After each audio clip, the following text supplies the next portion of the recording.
doorashadani camweeye curasha ruubadii wacalan degmaduleedihiyo caada soo jiray cabdiliyo cabda soo hayiyo xaflad siyaar saraa loo soo agaasimay si weyn loo soo diyaariyay ayaa lagu qabtay deegaanka Caracad ee degmada Jariiban waxaana lagu caleema saarayay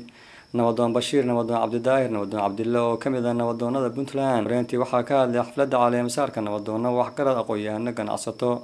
iyagoona alle uga bariyay inuu u fuudeeyo xilka loo caleema saaray nabadoonka waxaan rabaa halkaan inaan idinku soo gudbino Nabadoon Bashiir Nabadoon Cabdidaahir Nabadoon Cabdille oo jifidii hoose ay soo xushay oo anagoo guud ay noo keentay oo anaguna aan la qaadanay baanu xafladaan u dhignay Nabadoon Bashiir Nabadoon Cabdidaahir Nabadoon Cabdille waxaa tahay qoys dhaqan soo jireen ah ku soo dhawow horena waa u joogtay nabadoonnada gobolka Mudug ama Soomaaliya aduu cadaalad baa deeqda inuu dadka u kala eexan Soomaali u kala eexan kan isaga ku xiga iyo kan fog oo meelaha kale ka yimid markii uu garta qaadayo inuu garsoor u noqdo sidaas uu ku khayr helaya isaguna cadaalad baana dadka deeqda sideeda waa keenay laakiin beel baa garatay beeshaas waxa laga rabaa inay noqoto inay wax ku biiriso inay wax ku korniso inay codkiisa raacdo inay aqligiisa raacdo inay karaamadiisa raacdo haddii la yiraahdo saddex laga ilaaliyo saddexna ha loo keeno saddex laga ilaaliyo ma tiraadana laga ilaaliyo looma dhamana laga ilaaliyo waxaan oran lahaana laga ilaaliyo saddexdaas araday ku jiraan laga ilaaliyo saddex Bashiirow ciidahaaga caalam bay ku saarayaan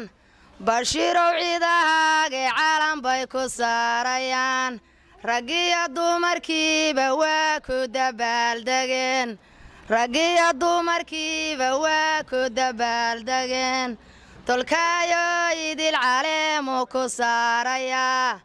tolkaayo idil caleemo ku saaraya xilkaan ku dhiibanana kii adkeeyayno siyaasadana akhri soo baahnidu biyo gurigana looga sheekay hameen kasta biir markaan una akhriyan khasbanahay marka Nabadoon Bashiir waxa way waxaan wax ku cusub maahan wax gurigooda looga sheekeyn jiray way shaqada hadda loo dhiibay shaqo meel ka raadinayna ma aha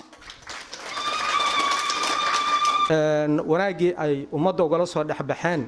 hadii aan lagula shaqeyn oo aan garba loogu noqon hada wanaagu iska imaan mayo asageena waa dhibaysaano shalay naftiisa iyo tolkaba waxba ugu yaalay oo waa u shaqeynayay naftiisa maanta waa ka soo wadeen oo intii uu qabanayeen intii oo awal qabanayay waa ugu soo darteen oo inuu u soo bambaxo inuu maantay qaybta ugu mudan ka qaato inuu waa dooranay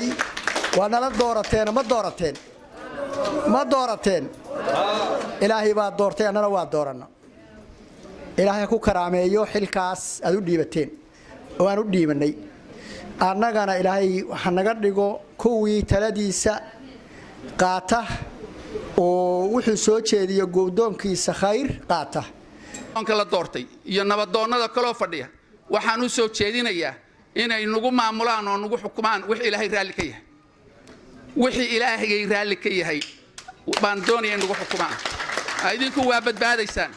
annaguna waa badbaadaynaa ummaduna waa naga badbaadaysaa saddexda haddaan helo akhriya duba badbaadayna dhinaca kale gudoomiyaha degmada Jariiban Maxamuud Muufo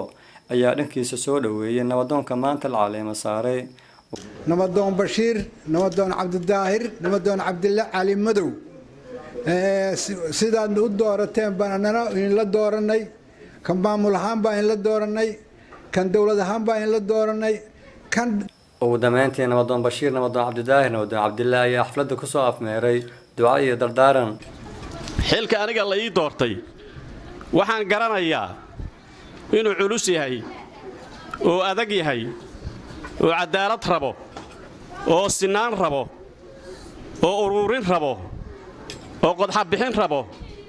oo samir rabo oo dulqaad rabo sida aad noo soo ajiibteen oo noogu soo haajirteenna